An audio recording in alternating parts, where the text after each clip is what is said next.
I was either naive or ahead of the curve. I'll let you decide which. We're a sales consultancy, been around for about 3 years, but it got to the point where we were so big and I was doing things I didn't want to do that I just realised I was really bored. It was a bit of a hunch. I just took a bit of a punt and thought I'd put myself out there. At what point in that journey do you think it's time for them to draw a line in the sand and say, my business is now not going to be a founder-led sales business? I think it's a great question. I think Tom Bright is the founder and director of Bright Evolve and director at The Talent World, bringing 20 plus years of B2B sales and growth leadership.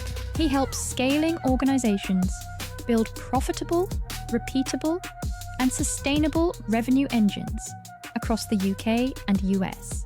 We've been able to build a team and build out some additional service offerings. My goal with everything that I do with the company is to actually build something that I can hand on to my kids. What's next for you and for Bright Evolve? What is the plan? So I think... Welcome back to Founders Stories, and today I am so delighted that I have somebody on the show who I can talk to about go-to-market for the next 40 minutes because we essentially do the same thing. I'm delighted to welcome today Tom Bright from Bright Evolve. Welcome, Tom, to Founders Stories. Thanks for having me. I'm really pleased to connect with you outside of the podcast. It's great to speak to other sales leaders who are, I suppose, I don't want to dress it up too much, but I suppose we're changing the mold in terms of how people, particularly startups and founders, can craft their go-to-market strategy and changing the perceptions around having to hire a perm team, right? So I've kind of given the game away a bit there, but tell us about Bright Evolve and what it is that you guys do. Yep. So we're a sales consultancy. We've been around for about 3 years. We basically work with early stage businesses. That's our market.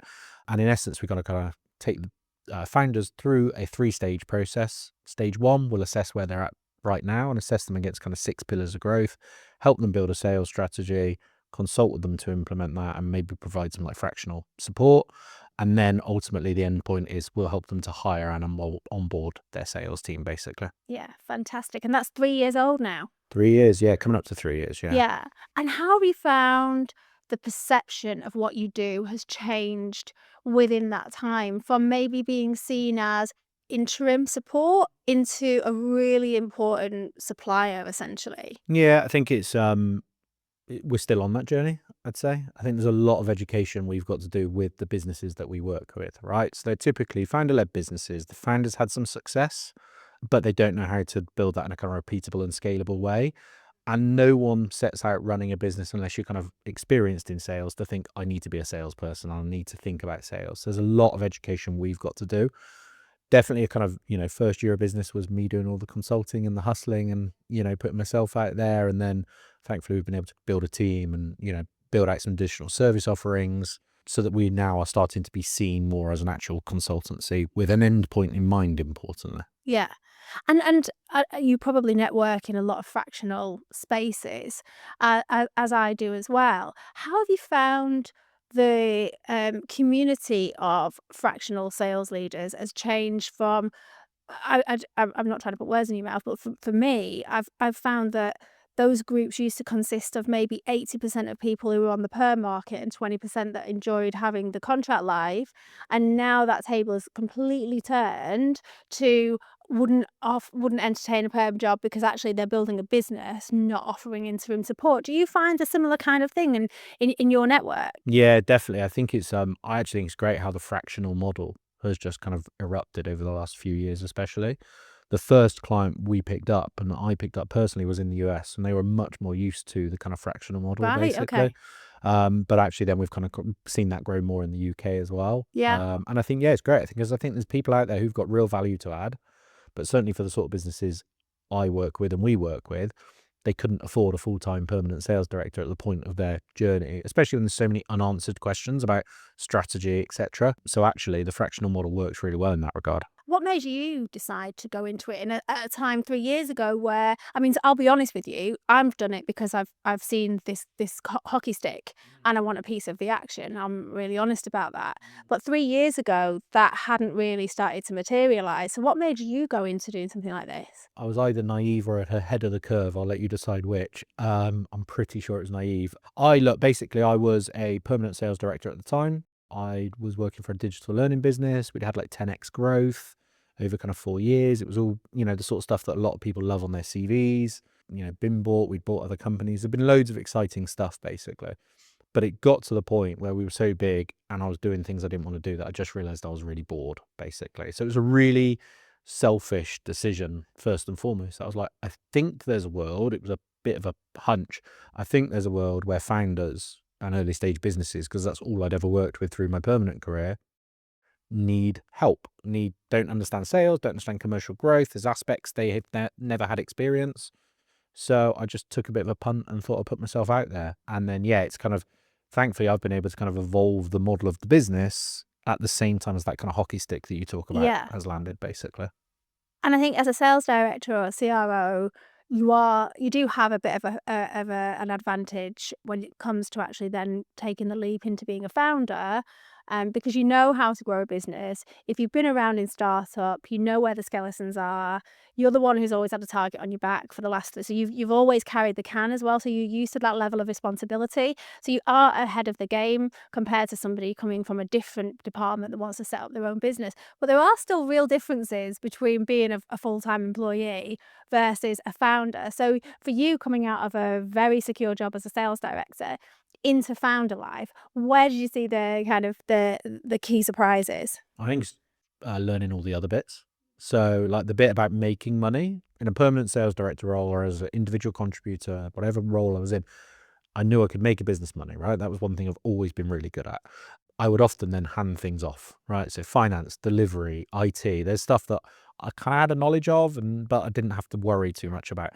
Now, as a founder, all of that lands at my door, basically. So I've got to think about not just making money, but what we're spending the money on and what we're doing around IT, what we're doing around operations, how we're delivering work, what we're doing around, marketing. I've always worked really closely with marketing professionals in the past. Now we need to do podcasts and stuff. So it's actually having that kind of full rounded picture, which to be honest, I think I'm a better sales leader now because of that in the last few years. 100% agree with that. I actually feel like I want to put out a public apology to all of the CFOs that I've ever worked with as a sales leader for being such an arse. Because now that I am the CFO, Yeah. essentially, because I'm doing everything, I understand where they were coming from. So it makes you, I think, makes you better at the job. If I was to go back into full-time employment now as a CRO, I think my relationship with the rest of the C-suite or the CFO and everybody else would be better than what it's been before, because you have a much wider lens, right? Yeah, you're better than me. I'm definitely not apologizing to any past CFOs. So, but yeah, absolutely. You can understand everything that goes into it, Yeah, basically. totally. Yeah, really good. And so let's talk about your sales director career then. Let's go all the way back to some fun with it. Like, what were you like at kind of school? Are you a natural born salesperson, extroverted? Like, talk to us about your journey. Yeah, I think I'm pretty extrovert. I was in like drama club and, reasonably popular and stuff at school and all that sort of stuff, I suppose. But to be honest with you, I was not great academically. I was certainly smart, but I get quite bored. I was just didn't really kind of apply myself. And I just basically wanted to get out of there as soon as I could and start earning money. Was it the money, So do you think? I think it was like, the hustle, the Yeah, kind of get out there, earn the cash. yeah, Didn't necessarily have a lot as kids. yeah. So it was first kind of opportunity I got. I was out of the school system What do and you think, into making what were money. your influences there that you saw that maybe you thought, I want that life? We didn't grow up with a lot of cash at home. We were definitely on the kind of the poorer side of the street. But actually also I had enough influences in my life that I could see there were ways to make money and the difference that could take. So I've just always believed that actually hard work will help you get somewhere. And so I was out of school and into the working world, basically. I think that's one of the things that having a not so privileged background secretly teaches you. You don't realize it at the time. You just think it's not fair because everyone else has got nicer trainers. But what it's actually secretly doing is it's building that view that if you want something, you actually have to go and work for it. And it gives you a certain appetite for risk as well, because you know what it's like to have nothing. So when you envisage yourself back in that situation, it's scary enough to make you not want to do it again, but it's not too scary that it's the unknown. So it's actually, I suppose, I don't know, you tell me I'm wrong, so but I imagine it's something that you could maybe attribute to some of your success. I think so. I think there's It's a real fine balance, right? Because I think all through my career, there's been moments in the night, in the middle of the night, where I'll wake up and I'm like, I'm just going to get sacked, or I'm going to be on the street, and it's always in the back of my mind.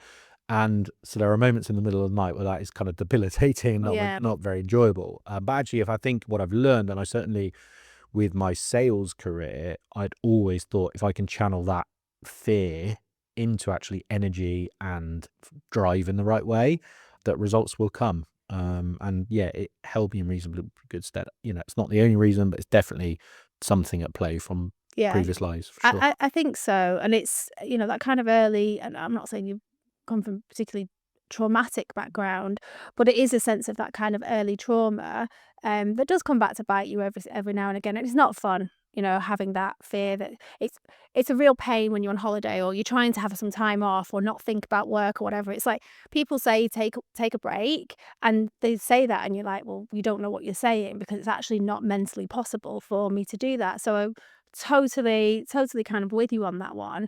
But I suppose on the flip side, that has driven what has become a really successful sales career for you. So talk to us about your early sales career. So Tom as a kind of bright-eyed and bushy-tailed, what, SDR, AE when you first No, started? I started out in recruitment. Ah, right, okay. So yeah, I Yeah, I worked. think I knew that actually. Yes, of Yeah, course, so I yeah. worked for one of the kind of big names in recruitment at the time. I mean, this is obviously some time ago now. I was reminded that I was very fortunate because I didn't have a degree behind me. I was told I was very fortunate to get the job, It and must be Hayes then. yeah, Yeah. yeah, I thought I was like 11 grand a year, take it, that's your thing, and You're lucky to be and yeah, offered. be Yeah, thankful that yeah. you're here, kind of thing. I did a couple of years doing that, really just didn't like it, but learned quite a lot. So, and then I moved into consultancy from there, in a kind of business development role. So yeah, kind of BDR, but quickly moved into BDM. Actually, quite early in my career, like I was quite young when I moved into management and leadership within sales, basically. So yeah, didn't necessarily take a conventional route through to that point. Yeah. And how much of what you learned or what you practiced as an operator do you now teach or coach to your clients? Have you had to definitely coming from recruitment, I suppose there's a lot of a way that we sell as recruiters. I was an ex-recruiter as well, and some of what I learned, I would never tell my clients to sell that way. But then there's good in every single piece of learning, as you say. So how much of what you've learned as a seller and as a recruiter do you now teach, or is it more kind of the things that you didn't do correctly, or the things that you should have done that you now teach? Yeah, I think in my later years, I've got much better at wrapping the kind of theory, science, the process around some of those things which instinctively just have to do in your early career, like work hard, push the activity, don't take no for an answer, all that stuff you do kind of early in the career. Thankfully, now I kind of wrap process and structure and kind of can when I'm coaching founders, I can talk to them about the why we're doing this, right, Yes. and how do we get to that point, basically. I do think if you've not been in that kind of sales environment and you've not kind of been thrust into that, it's really hard to learn some of those skills and to figure out, oh, actually, yeah, the more I put in, the more I'm going to get out, and how to focus efforts in the right way, and all that kind of stuff. So there's a lot of that early career stuff that I think is just now quite instinctive within what I Yeah. do. Yeah. So yeah, I try as much as I can to get that across to clients, or some of that stuff I can see eyes glazing over when I'm talking. So I can too, but I also think that it's very important and almost a duty that we have as fractionals, as I suppose the way that the world is going, we should be, and I don't mean this as disrespect to any permanent CROs or sales directors, but in theory, we should be a cutter, but like we should be able to very, very quickly go into a company, fix stuff straight away, and make very difficult decisions, when actually if we were perm, we'd probably just sit on probation for 6 months and work things out and do our 30, 60, 90-day plan. You can't do a 30, 60, 90-day plan when you're fractional. You have a 1 day, 2 day, 3 day plan. So you need to be very, very good. So let's get away with the stigma of a fractional is less quality. It actually should be higher in terms of quality. And because we want to be seen as higher quality, I think we almost have a duty to really educate founders, CEOs, and CFOs as to that. You mentioned like the science and the process of sales, because if we just went in and said, I know what you should do. You should work harder. We probably can't really command our day rate for doing that. So, how have you found that has landed in your clients? And if you think about kind of who's listening to this, there is a lot of founders and people who are building businesses who don't yet have that rigor and process around their go-to-market strategy. So, how have you found that in your network? It's something kind of identified quite early on when we started the business. And I think what was kind of happening quite often is businesses would come to us and say, right, we need more leads. We need more top of funnel, help us. We're not getting enough people to know about our product, or, we're not making enough money from the deals. Then they'd come in with a very fixed idea of this is the problem we're trying to solve in sales. So quite early on, actually, we designed this kind of six pillar diagnostic that will take everybody through, so that we can really understand. We don't work with anybody until we in through that assessment, Yeah. but you can really understand where are your hotspots, where are your blind spots, what are the issues. And so we're almost starting that period of education from the very first engagement, because every client looks at it as, oh, I didn't even think about how do I, what's my sales process, and I've got the best process to convert the leads that are coming in. Yeah.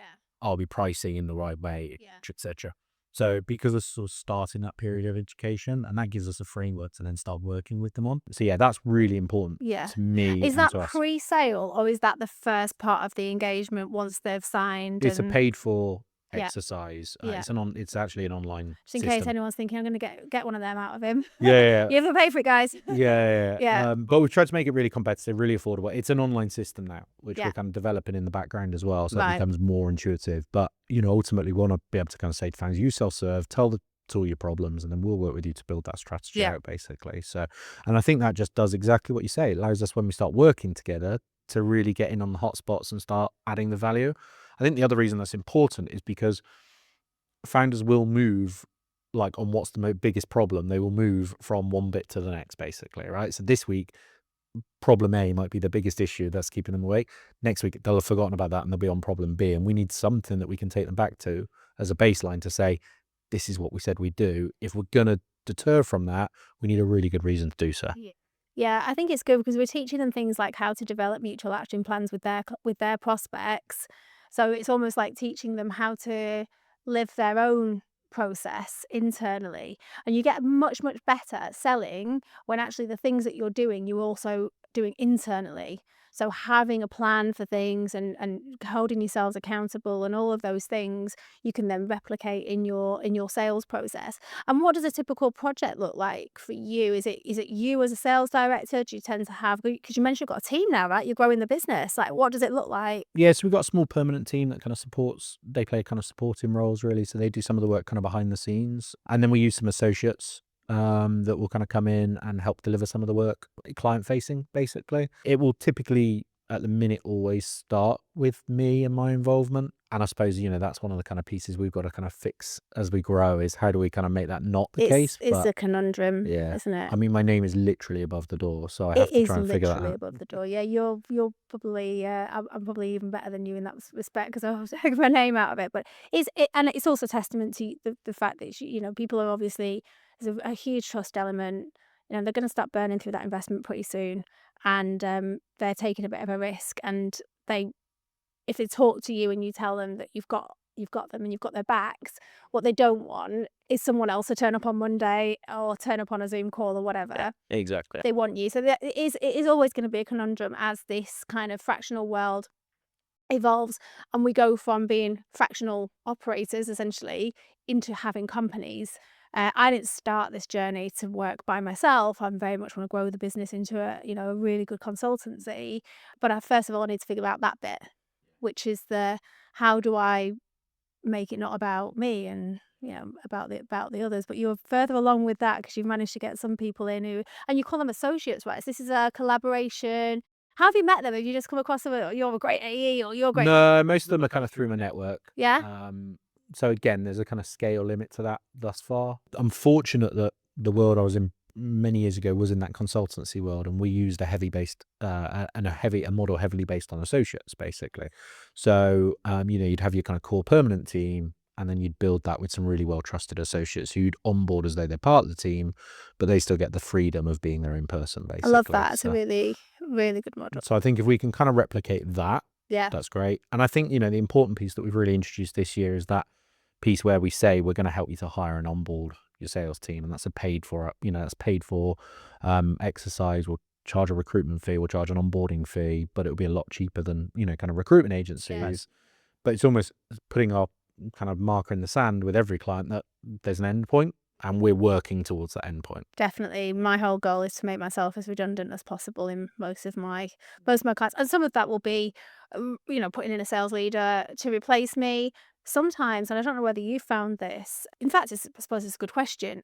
How have you found founders at sales? Because we talk about this. We've coined this phrase like founder-led sales. It means different things to different people. Some people think it means that they don't have a sales team and therefore they're doing the sales. For me, it's almost a methodology of selling that's very, very hard to replicate by an AE, and therefore not scalable because it sits with one person who's able to promise the earth and is probably a fantastically charismatic individual who. So how have you found your founders at sales, and how have you kept them involved in the go-to-market strategy? It's a great question. So a lot of the work we do is around kind of figuring out, okay, what is that process moving on? That means it's not all on you, but you're still involved at Yes. those key parts, right? And we have to really understand that. And that's a lot about understanding what the strengths of that founder, what's worked thus well with clients, what's not worked, what's not worked, what don't they want to do? And then figuring out how do we put the resource and the systems around you as a founder so that you only do kind of things you want to be doing and they're good at doing, but also that allows you to run the rest of the business as well, right? So bringing you in at the right point in the sales process, or, qualifying opportunities properly so that you're kind of being brought into that, actually managing expectations with the prospect that they're not going to see you all of the time, but it's really important to you that you get involved at key touch points. So actually by that way, you're kind of empowering the AE or SDR, whoever it is that's involved in the sales process, and they're not just seen as a kind of lesser substitute, basically. The challenge is when we start working with founders and they kind of quite quickly make it clear they just want to step away from sales Yeah, completely. they've had enough. They've had enough, Yeah. or they don't think they're very good at it. Yeah. So actually we really do a lot of work about trying to break down, well, what successes have you had? Talk to us about these clients, talk to them about your involvement in Yeah. that, get them to say, actually, there was a role you played in that you can't afford to not have, Yeah. probably for quite some time, probably longer than you expect and hope for. The ones that want to move out of sales, what do you find they want to do instead? They want to do the stuff that they're maybe more comfortable doing. So whether that's they come from a product background or a dev background, More on the tech side. yeah, or want to be out in front of customers, but in the delivery side, Yeah. people naturally want to go where they feel more comfortable. And nobody starts a business really thinking, oh, do I have to do the things I don't want to do for the rest of my life? So as founders, we're all eager and anxious to get to that point to go, what's my kind of exit strategy a little bit, basically. Yeah. So Yeah. managing some expectations about it will come, but it's not yet, basically. Yeah. So Yeah. And you as a you're a founder now. So what's your go-to-market strategy like? Do you find that you end up falling into some of the traps that you see the very people that you work with? So it's an easy thing I definitely do. I definitely do. So where are those kind of skeletons? Where are the pitfalls of that founder journey that you've probably fallen down yourself and you see other founders fall down, just so that anyone that's listening can kind of watch out for that? What are the things that they're doing that's probably maybe a little bit of a faux pas? I think definitely I've gone through periods where I've spent too much time working in the business and not thinking enough about like the business stuff, the strategy, what is our go-to-market approach, what we're going to do. So actually I just end up instinctively doing a lot of stuff, and the team are kind of actually looking around me going, like, Tom, we can do some of this, like help us out. What's the strategy? What's the direction? You're just off running ahead, basically. And I see founders do that all the time, basically. I definitely don't take enough time out of the business to sit down and go, what are we doing? What direction are we going? What's the strategy? And calling in help from others to help me do that, which is ironic because that is literally the role I end up playing with so many of our clients, right? So and so it's the big thing. That's probably the thing that keeps me awake at night. Is I know I need to do it. But it's like everyone, it's finding the time and prioritizing it, basically. I had a guest on previously, Mike, who was a super connector and had been to thousands and thousands of networking events and would highly recommend them to all founders. There's so many for founders. So many. You could literally be breakfast, lunch and dinner. You could basically eat your way through the week at these networking events. And what he was saying was, because I said to him, how would you Is it also, but I sometimes book in for the events and then I'm like, "Oh, I'm too busy, I can't do it," and I'll cancel because it's seen as a bit of a luxury. I always have this guilt from like, "Oh, I've got to get the train to London and got to go and talk to people." It seems like a bit of a luxury, and he just completely shot me down on that and was like, "Actually, it's a really important part, not because you might do a deal or because of who you might meet, but because it's fun and it's uplifting and it's really important for your kind of well-being." I don't know about you, but I'm terrible at looking after myself as a founder. I do train, and that's like a non-negotiable, and I eat well, but massages, well-being, just doing things because they're fun has kind of taken a backseat over the last 18 months. And I'm guessing it probably is with you as well because you've got like a ridiculous work ethic. But at the same time, do you see the founders that you work with? Would you advise that they are not just so kind of all in all of the time? I think so. I think I'd advise that they kind of mix up what they're doing about getting in front of people. I'm never the one to kind of say don't be all in because that would definitely be kind of in a glass house, throwing stones basically. But I think the piece for me is that piece where you just mentioned about getting out to networking things, right?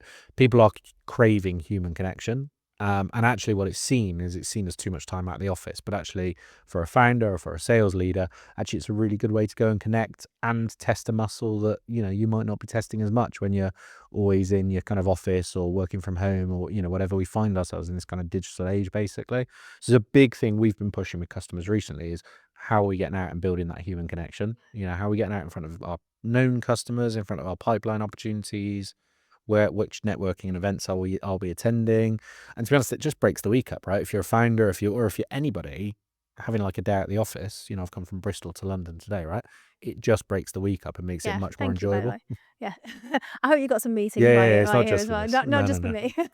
I wanted to ask you about timing, because that's the thing that I think for if we're thinking about founder-led sales, and let's think about founder-led sales in an early stage startup way, because what I've discovered over the last year is that there are companies that are years and years old that are still in founder-led sales. But let's think about the early stage startups. I think the conundrum that they face is particularly when they're really good at sales. So if they have, if they come into the business with a really like good little black book, and they've able to stick their first million of ARR on the board themselves just from that networking. It's a nightmare for us because there's no breadcrumbs. We don't see anything about how they've done it. But kudos, because these people are amazing at creating revenue. At what point in that journey do you think it's time for them to draw a line in the sand and say, my business is now not going to be a founder-led sales business.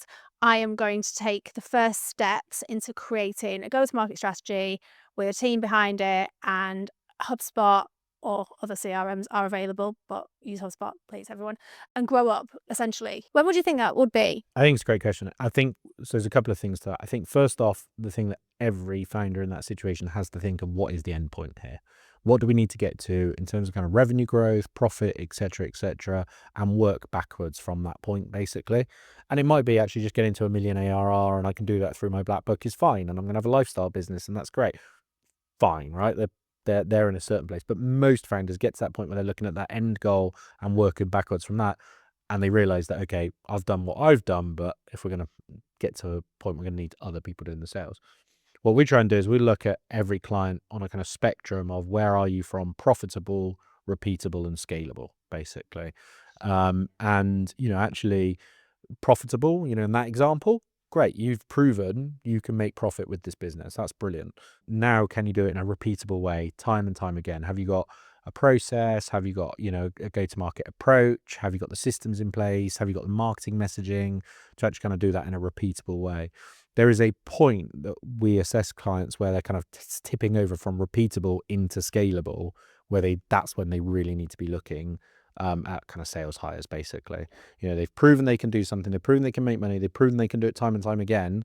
But there's a point where it's them educating them. You won't do that and get to the point you want to without tipping into scalable. And that brings with it a whole load of different things that you need to consider as a founder. You need to think about the framework for success, how you're rewarding people, what your culture is, et cetera, all tied to sales is really important, basically. Yeah, I completely agree with that. I think it's a really good structure to have. There'll be things that you need to do between profitable and repeatable around systems, processes. That's probably the point that if you're going to bring somebody in, maybe bring someone in on a consultancy basis to help you with that piece. But then the actual hires, where, as you've said, there's a lot more commitment then. But essentially, what you need to do is clone yourself time and time and time and time and time and time again, and rinse and repeat what you've done between profitable and scalable, sorry, profitable and repeatable, to then make that scale. That's where I feel like a lot of founders get disheartened, because they're like, why aren't they doing it like me? Like, I have invested all of this money. Why is it not working? And often, you mentioned earlier about pipeline. So there's often some kind of top of funnel issues going on there. Maybe not a great marketing strategy, maybe not get good content, whatever. There's often something to fix there. But I often find that founders just assume that they can bring people in, hand them a process and a playbook, and of course they care about the business growth as much as they do, and they're just going to go off and do it. So sales enablement is a big chunk there that I think often totally gets missed, Yeah. and it's probably the fault of kind of old school sales trainers who are just quite, the ones that you will have had when your time at Hayes, where it's just soul destroying. How do we almost make sales enablement sexy again so that founders know it's a really good investment to get to that scalable bit? I think that's that coaching element that we talked about before. That's right. Bringing, the best practices in sales enablement, but kind of applying it to that founder situation. What you've got to get them to, what a founder has to realize when they're looking to kind of scale their business, is there will be stuff they've done instinctively, and they won't have even thought about it. They won't have kind of recognized that's something they're doing, but there's stuff they do in the way they interact with clients, or how they reach out to the network, or how they close a deal. There's so much you do as a founder because you just can, right? It's my business. It really matters, etc., etc. Like you say, if you then expect somebody to come in and do everything you've done instinctively, you won't. So actually, they won't do that. So actually kind of working with them to go, how do we break that down into something that somebody come off the street, and can pick up and run with, is a really important part. But you have to almost get that founder to realize, take the time to sit down and go, here's what I've learned over the 3-4 years that I've been doing this, and actually how do we apply that to a specific playbook for your business and for that sales team? Yeah, definitely. And it is just getting them to unpick all of that success, isn't it, retrospectively, and get it documented, because very few of, actually, I call it the breadcrumbs. There's very few breadcrumbs as to how we got to that first million and then that second million. If only we knew, if they were using the CRM properly from day one, we could just go in and get some AI to look at the kind of the trends, but we very rarely have that opportunity. So we've got to start from the point of hiring to then try and make what the founders have built into something that's scalable. So it's a real challenge, and something that I think you just absolutely, sounds like you're nailing for your clients. And I think it's great what you've done. 3 years in any business at the moment is a lifetime. It's tough, right? People are very, very cautious about costs. A lot of startups are not actually getting to that point where they're ready to scale, sadly. And there's a lot of good stuff going on as well, but I think it's super commendable to come from permanent job in sales as a sales director, make a decision because you've spotted something that you think is an issue way before it actually was. Like I say, I'm just jumping on the bandwagon, but yeah, I think you've spotted it way before, and I've actually had just the bravery, I suppose, to actually go and try and fix it and do something about it. And have built what is largely a very successful business, which you've named after yourself. So you must have known it was going to be successful. You really did back yourself That's just there that's just ego, in Donna. every. Well, I tell you what, ego is not a bad thing. It's a bit of a dirty word, isn't it? But I think if you're able to channel your ego in the right way, and and ego is a very important, it's like fear, isn't it? It's a very, very important emotion that, channeled in the right way, can make us very, very successful. And on that note, what's next for you and for Bright Evolve? Like, what is the plan? So I think this year's been a bit of a kind of, let's make sure we stay still. Let's make sure because we had a really great last year, which is year two, which was really good, kind of 60% growth, which is fantastic. This year's been right. Let's make sure we can bed that in now and kind of achieve that level of revenue again at the very least, which we're looking like we'll tick off, which is great. So kind of proven some things, tried some things, which was great. We come into next year with a big focus on the product development for our online tool that we do the diagnostic. We want to kind of Want to be able to take that to the next level, so that can actually kind of help consult with smaller businesses through some integration of AI, obviously. I mean, I think I lasted pretty long there without talking about AI, and just must be a record, surely. It can be the enemy in our job though, can't it? Because I think some naughty founders want to try and replace us with it, and it's not going to happen. But no, I think that it's definitely a place for AI. And goes, I use AI a lot in my role, and I think there's definitely a place for AI in go to market. As a few tools that I use, such as like the Jiminy, Gong, the usual suspects. That their co-pilots are fantastic. So yeah, I think it's definitely jump on it. Yeah, there's some businesses that I'd really love we could work with, but they're just, too small. They can't afford the kind of consultancy type services. They can't make that commitment. So we're trying to develop the tool so that that can actually support them basically in a kind of much more affordable way. So that's a big thing for us. And then, yeah, next year we've got a couple of plans to kind of grow the team and do some Yeah. more stuff. So yeah, it's all good. And Tom, I think it's because we are aligned on so much of the business stuff. We've ended up talking a lot about the company today. Well, let's remember what the title of the podcast is: Founder Stories. I think we've got a good idea of where you came from, who you are, the things that make you tick. It's very obvious, but I'd quite like to know, just as we finish, what's next for you? Like, what do you want to achieve from your life? What are your ambitions and your dreams? My goal with everything that I do with the company is to actually build something that, I can hand on to my kids, or, at least kind of helps provide them the future that, they're looking for, basically. At the time I started the business, both my kids had health issues and were missing quite big chunks of school. Personally, a big thing for me was like, I'll set the business up in case they don't recover, don't do their school, and nobody else will give them a job.